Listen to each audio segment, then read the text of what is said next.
All right, Kevin back with you for another episode of the Million Dollar Relationships Podcast. And today I'm here with Manu Lemire. Manu, welcome. So awesome to have you here. Thank you for having me. I'll tell you, you know what? I you and I, we got to meet in one of the coolest places that an entrepreneur can meet another entrepreneur. And that, you and I were both in Toronto. Man, time flies. It's been almost, I was going to say a couple of weeks ago, but it's been almost a month ago. Yeah. and and for our friend Giovanni Marsico, he was hosting this event called Destiny Fest. And I'll tell you, man, and that's how you and I met. And Gio and I, man, I've known Gio for like, I don't know, 13, 14 years now. And Gio has got the biggest heart, man. I mean, he is just a giver through and through. And what he has accomplished with his, it was called Archangel, and now it's called Destiny Fest, but it just keeps expanding and getting bigger and bigger and bigger. And that event last month, I think there was almost 2,000 entrepreneurs at that event and stuff. Yeah. And what's really cool about going to something that Geo hosts is that you just know anybody who's there, probably a pretty good person, probably my kind of people, And you and I were on that day of that big event. We were sitting at the same table at the event, and then we ended up sitting at the same table at lunchtime and just got into a conversation. And I was like, man, I should interview you for the podcast. And here we are, and Yeah. a month later. So uh, let me ask you, how was that event for you going to Geo's event? Uh, it was so refreshing. I mean, sometimes you're just stuck in the day-to-day task and wondering about like your next moves. And in my situation, I'm gonna be a father in 2 months. So That's a lot was going right. on in my mind. So like to go there and to gain some clarity about my next steps and to meet awesome people, that was just amazing. Yeah. And it's also a good occasion for me to practice my English because, as you know, I haven't had to speak English since I saw you there. So you and I were talking at the event, but after event was over, you haven't spoken English again until today. Abs Not a single word. Well, there we go. I'm glad that I could give you the opportunity to practice your English some Thank more. you very much. So, that's awesome. Well, man, and what I want to do is I want to start by just I want to get some context for our listeners and stuff, and I want to dig into what you do and who you serve and all that stuff, but I want to start by going back a little bit because you weren't always an entrepreneur. How did we get here? How did we get here to you today doing the work that you do? How did you first even start realizing that you were going to become an entrepreneur? I mean, that's a long story, so I'll try to make it short. But when I was 17 years old, I discovered personal growth through Okay. a book that was The Peaceful Warrior by Dan Millman.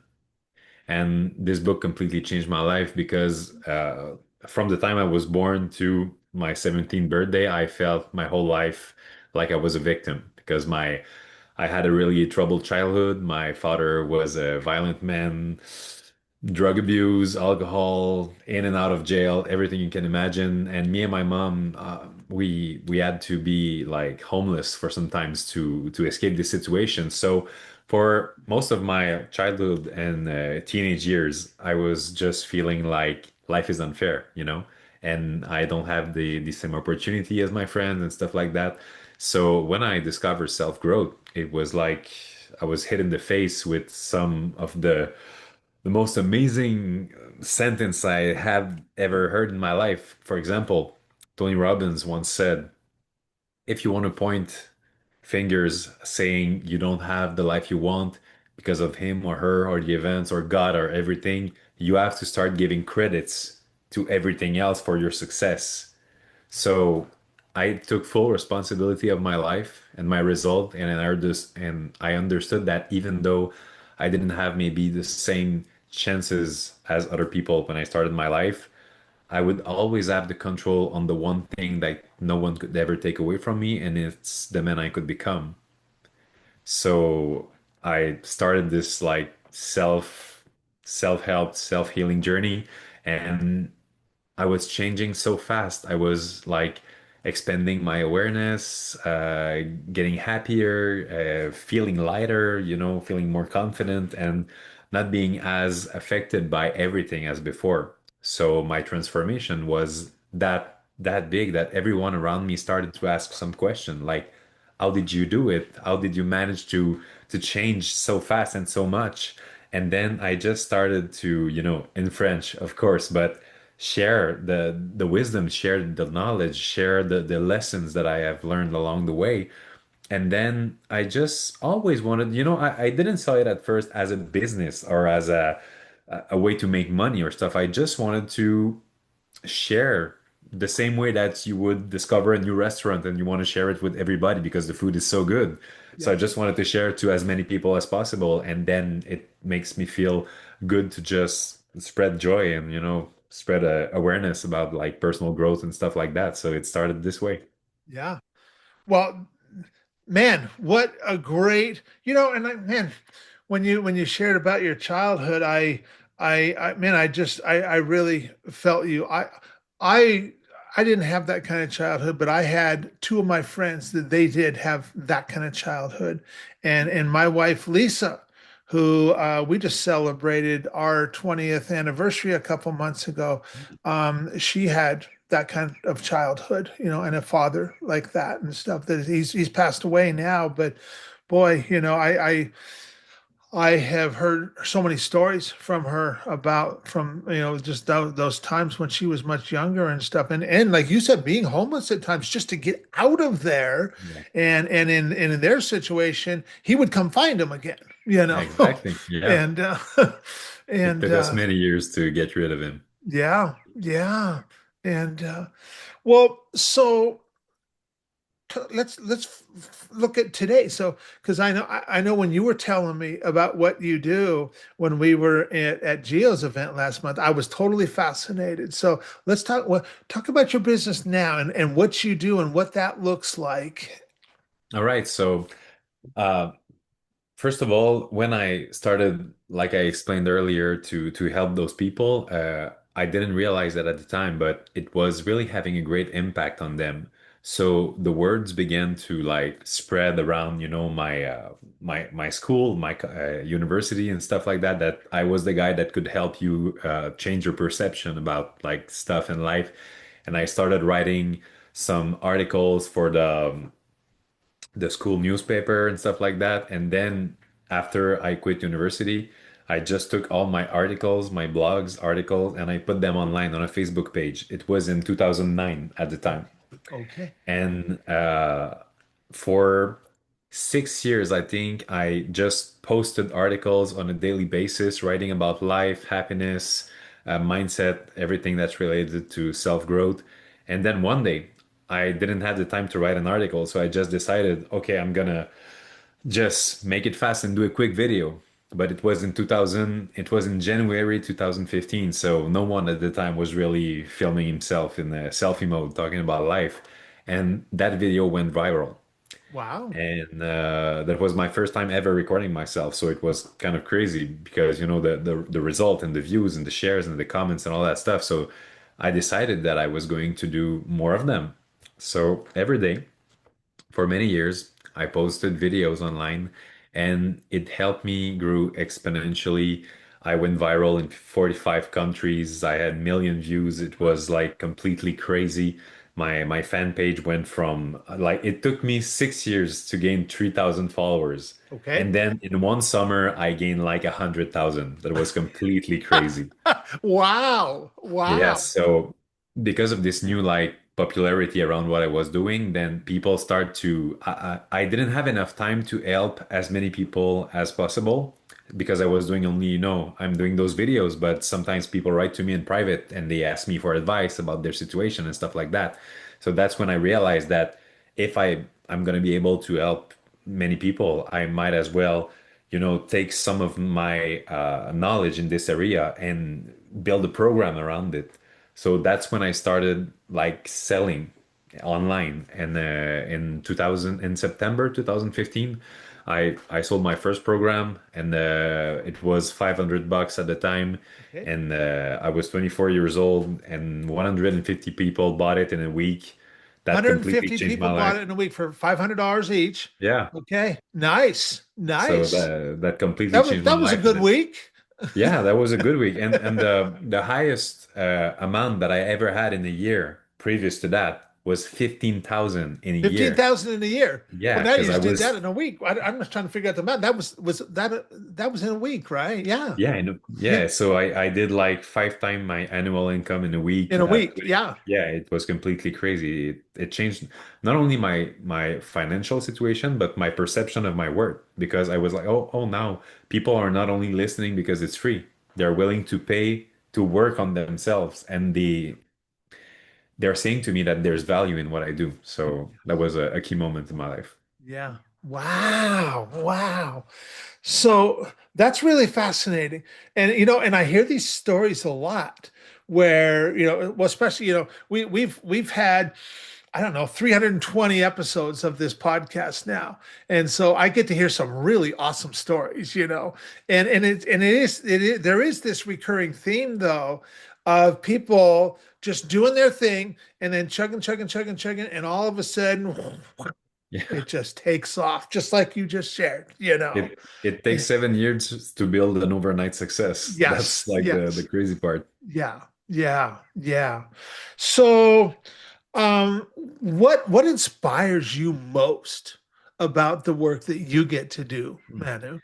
I would say that now I only work with business owner. Okay, So there's something that really inspired me about that is the fact that they, when we end working together, the person they have become can have an impact not only on their family, on their clients, but on their employees. And I think that entrepreneurs are the kind of people that will change the world. So by helping them, I see the repercussion of my work doing some ripple effect and influencing like millions of people. So that's a crazy part for me. yeah, wow. So I'm sure you can come up with lots of examples for this, but what's an example of a result? And we don't have to name names or anything. But what's a result that you've helped a client get that you're just like incredibly proud of? Okay. There's one recently. Okay, It was maybe 6 months ago. He did a program with me and another bunch of entrepreneurs in December 2024. okay, So this guy at a company was doing maybe around 1.5 million a year. So it was doing pretty well, but he was working 60 hours a week and he was still doing the work like he was not free at all. He was working too much. His life balance was, not that great, not enough time for his family, his children. And then we managed to structure his business into a new way of proceeding, some key hires, some restructuration on the system part, the acquisition part, conversion part, the marketing, the branding. And then now he tell me like a month ago that he wasn't on the, I don't know how to say it in English, but he wasn't doing the work on the field because his company is I don't know how you say it, but the like behind your house. I don't know how to behind. the like around the pool, the all the work Oh, around the house. landscapers and all that. Landscaper, that's the word I was searching. Thank you. So he was doing the manual work, for Okay. 18 years. He And was now doing physical work out y- landscape. Okay. yeah, That's a lot of work too. That's a yeah, lot of work. and he had a team, but he was working with his team. He was Uh-huh. not like he was still the technician, not the entrepreneur who Yeah. was just overlooking things. So Yeah. now he's like playing golf all week. He's having more time than ever with his kids. So he's not like the prisoner of his business anymore. So that's one of Wow. my, and it's I would like to be able to express it in English as I'm able to do it in French, but I think you get the picture. Yeah, oh, I get the picture for sure. And that is so awesome. I mean, and how rewarding, how fulfilling that must be to help people gain like new perspective for one, that they can put, they can help some other people by giving them employment in their company, set some systems in place, and now he doesn't have to be out there doing all that work. He can be spending his time doing other things that will build the company, and he can also have that time. I mean, because I am a father too. I got 7 kids. I got 6 grandkids. I got another grandchild joining us in March. Mm. And, I really love being able to spend time with my family too and be present for them. Yeah. And even when you said he was working 60 hours a week, I felt oh man, I would not want to do that, And so, Yeah. and yeah, wow, that is so awesome. Okay, well, so now that we've got some context set, I want to switch gears just a little bit. And there's another question I want to ask you. So, Manu, have you ever been introduced to a person or persons who completely changed the course of your life or your business, so much so that much of what you have today would not be possible if not for this person or persons? And I'm just really excited to hear your story and your experience around this topic of relationships. Yeah. There's one person, his name is Mark Fisher. He's Okay. a really famous author. I think he's written like 70 best-selling books, translated in 30 languages. So Wow. that's kind of crazy. And I met him when I was only 23 years old. So I went to his seminar that was about, writing some best-selling books, Yep. obviously. I have been recommended by someone else that I should attend this event. So I went there and I arrived so early to the event that there's no one there, not even one person from his team. Wow. You were So there I'm early. yeah, I was there really early because I have this mindset that I'm always going to show up as early as possible because the one key sentence that opened me every door in life was, how can I help? Mhm. So if I'm there like 3 hours in advance, I'm just gonna ask everyone there, how can I help? So then I had the time to go around the hotel, the Congress and stuff. So when he and his team arrives, I'm the one who's like saying, Mr. Fisher can come here. Like, so it's like I'm part of the staff of the hotel, but I'm just someone who's gonna attend to this event. So I help him carry the boxes of his books, everything. And then he told me, wow, you should tell me who your boss is. I'm gonna say that you're such a great employee. And at this moment, I just told him, I don't work here. So he was really surprised first, and then Uh-huh. he understood that I was there for his seminar, and so we had to connect because of that. And That's then awesome.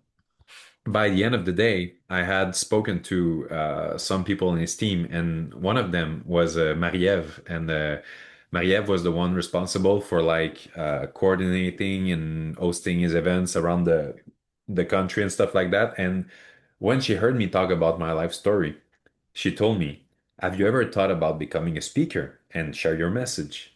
And at the time, I was like, "That's my dream." So she told me, I'm gonna go and ask Mark if he would be open to have you on his stage for his next event. But he was like really big, so what Uh, are my chances? And then she comes back 5 minutes later and she said to me, unfortunately, he says no. Which was predictable, but I wasn't discouraged. And then I told her, um, I'm just gonna keep doing what I do because I'm not doing it for the result. I'm doing it because this is who I am. And she was like, wait a minute, you're too inspiring.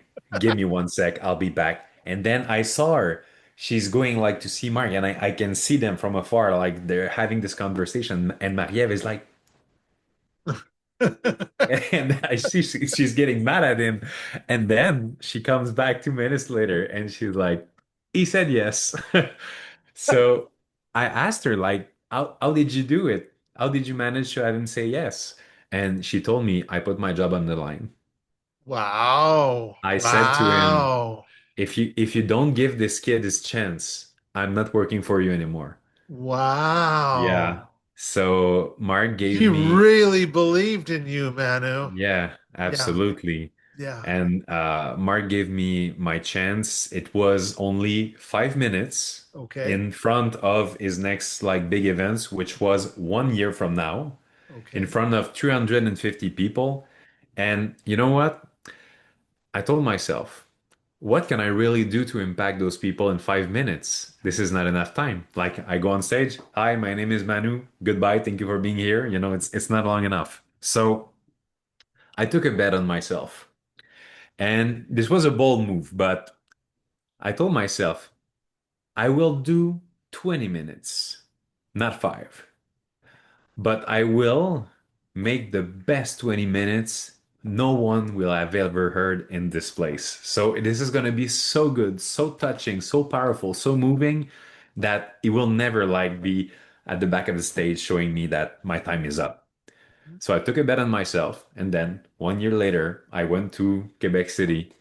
I did the speech. 20 minutes later, everybody stood up, tears on their face. Everybody was clapping, standing ovation. That was like the start of my journey as a professional speaker now. So since then, I've done like more than 1,000 events in 10 countries. So I am having a great career right now in the public speaking industry, as you can imagine, in French, Yeah. maybe in English someday, but I will need to practice first. But yeah, so that was really a defining moment because after that, Mark went to me really proud and he said, I want you on every one of my next show. Yeah. So Wow. Wow. So you've been on a lot of his stages since then. yeah. Yeah. Wow. Wow. So I just want to point out, I don't think you need to practice your English more. I think you're doing just fine, you Oh, know. thank you. Um, uh, and it's really impressive knowing that like you haven't even spoke English in the last month until today again, and like you're doing amazing. And so I just want to put that out there. I don't think you don't need to practice English more if you want to do. I mean, whatever you're thinking about doing, just do it. You don't need to practice English more. You're fine. Wow. Thank you very much. I mean, I'm talking in English maybe 2 or 3 times a year at Okay. most. So I think that maybe if I go, for example, in Florida for California for 2 weeks, then I'll get pretty used to it, and Yeah. it will be fine. But Yeah. learning by immersion. Yeah. So now, so do you ever, so you become this accomplished public speaker, do you ever teach that to anybody else, or have you even considered teaching that to anybody else? Um, yeah, for like the past 10 years, I've helped not that much people, but maybe 5 to 10 people Okay. get, their maybe structure their message or just feel confident on stage, help them prepare their speech, some tricks for the nerves, or just get confident on stage. So yeah, I've helped people, but not that many. It was like more was not a business thing, but more of a just want to help my friends thing Yeah. because Yeah. I Yeah. did not advertise it or Yeah. something like that. So, it's interesting because I know I was telling you about this before we hit the record button. Because I've been doing what I do for 22 years. Most of those 22 years, I was doing it for free while I was running another. I used to own a publishing company, but I've been making introductions for people for 22 years, and for the last, let me see, well, because so since 2017, so for the last 8 years, it has been my full time gig. That's what I do. That is my business. And a good friend of mine who has known me for a long time has been pointing out to me that Kevin, have you ever thought of mentoring other people and helping show them how to do what you have figured out how to do? And I'm like, Vinny, no, I haven't really thought about that. I'm just enjoying doing my thing. I just love doing that. And he's like, yeah, but he's like, Kevin, he's like, I really want you to think and just start, just sit with it and just give it some thought and just let it percolate, because he's like, I think your biggest impact is yet to come. You keep doing your thing, and that's going to grow too. But you should really consider mentoring. Mhm. And then last week, I met a guy and interviewed him for this podcast, and he found out what I do. And he was just so fascinated. He's like, and he runs a podcast. In fact, his podcast, he's got like, I think he's got like a couple thousand episodes of his podcast. He runs multiple podcasts, like 6 or 7 of them. And he's been doing it for years. And I'm like, 6 or 7? I'm good with one, man. Yeah. So, and, but he's really good. And he's like, would you come on one of my podcasts, and I want you to talk about how you do what you do, the business side of it, and talk about all of that. And just let me ask you whatever question I want to ask, what questions I want to ask. And I was like, sure. And so we just did that 2 days ago, and it was such an awesome experience. And now I'm just like, maybe there is something here to this mentoring thing, you know Absolutely. and and I told you, I was like, I'm going to send you the video, and now I'm like, now I'll just plant the seed to you. Maybe there's something here for this mentoring thing for how to do what you do. And so, Yeah. because it would be, I I know in my world, there's a lot of people who are just natural connectors, but they like I do, they have a gift for it, but they haven't been monetizing. They haven't really thought about monetizing and stuff. They've just been doing it, but they've been providing a lot of value to people by doing it Yeah. and stuff. And I think the same is true for you. And so, Yeah, and I mean, one of the things I've learned from now my 17 plus years experience in business is that it's so easy to fall in the trap of trying this one thing because it looks so nice. yes, And I totally. think that's one of the reason why today I have this level of freedom, not only success, but real freedom is because I'm an expert at saying no. Yes, Like there's so many opportunities in this life, and I think that we don't realize how much of what we want won't happen because of what we accept. That is, I mean, if you want an extraordinary life, you gotta stop accepting just good opportunities. You know yes, what I mean? yeah, So that's one of the reason why I didn't like teach more people to do the public speaking stuff. It's because that was not my main purpose in life. My main purpose was really to help people simplify and clarify how they do what they do in order to help them help more efficiently yes, more people. yeah, yeah. And I hear you 100%. And like even when Vinny approached me with that, that's kind of how I was like, no, I haven't really thought of that. And I'm not really interested in that. I just want to keep doing my thing because I like doing this and we got this Yeah. rolling, and we're making a big impact and I want to make a much bigger impact.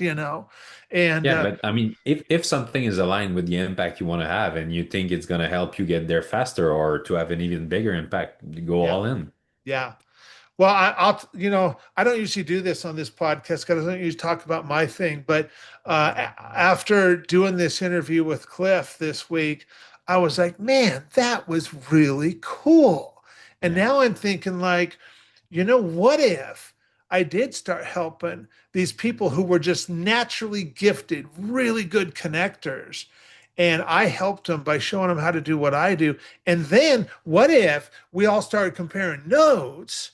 And like, what could that do to our networks, and what would that do to empower all of us to do that more? And like, and so I'm just like, now I'm thinking like, well, maybe there's a tie-in here with what I'm already doing. And Hmm. and you're right, I'm all about not just saying yes because I could do it, or because I Yeah. I learned 22 years ago that saying no is way better in most cases than saying yes. And just focus on a path and getting really good and becoming world class at doing that thing. And just because most people give up before they get to the world class spot. Yeah. They give up because it's not easy sometimes getting the reps in and figuring things out and overcoming the hurdles. And it's because it's not a straight path up. It's Yeah, but it's you know what? I think that when you're really passionate about something, like for example, if you really love playing basketball, you play for 1 year and you suck.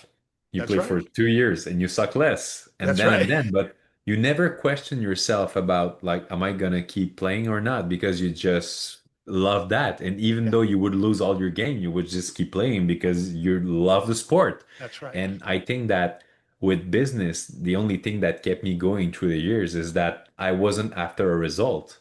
I was doing it for the whole purpose of doing it because I fundamentally love helping people get some breakthroughs about life. Yes. Yeah, absolutely. Well, for anybody that's been sitting here listening to this going, man, Kevin, I really like Manu. I like who he is. I love how he shows up. And maybe they just like to find out more about you and what you're doing. What's the best way for people to do that? I Any think websites, any resources? the best way is to learn French first and There you then go, because they'd have to read your website. yeah, absolutely. But you can find me on Instagram, for example, with the man Lemire as shown on the screen. Okay. That's probably the easiest way. But one thing I would really appreciate, and it might be special to ask for that, but since I've never done any podcast interview in English, if someone is still here listening to us, like except for my mom, maybe, I would really appreciate that just to get to know you, like in the comments or something, just to know that our little conversation maybe had an impact or was seen as positive by someone, especially since it's in English. So it's kind of new for me. So I would really appreciate like to if you're here, just let me know. There you go. There you go. Well, Manu, any last thing that you feel led to share before we call it a wrap? Uh, there's so much. I think that maybe I could share the one thing that helps my clients the most. Okay. And it's also the toughest question to answer. It's what do you truly want? Mhm. Because I think that it's the most important thing you have to ask yourself. What do I really want? Because I think life is about staying aligned with what you want. But if you don't know what you want, if you don't clarify what you want, you will go your whole life like wondering, am I at the right place? Am I with the right person? Am I in the right company? But when you get really clear on what you want, then it becomes so much easier to say no that to everything else. So that would be my final advice to really make sure that it's not because 3 years ago you thought you knew what you wanted that you still want the same thing now. So you just gotta keep asking yourself, what do I want? Yeah. Really? Yeah. Yeah. Absolutely. Well, man, I want to thank you so much for taking the time to have this conversation today. And I just really appreciate it. I really appreciate you. And I'm excited to let a whole lot of other entrepreneurs, founders, and CEOs listen in on this. So thanks so much, man. Thank you for having me. It was great. Absolutely.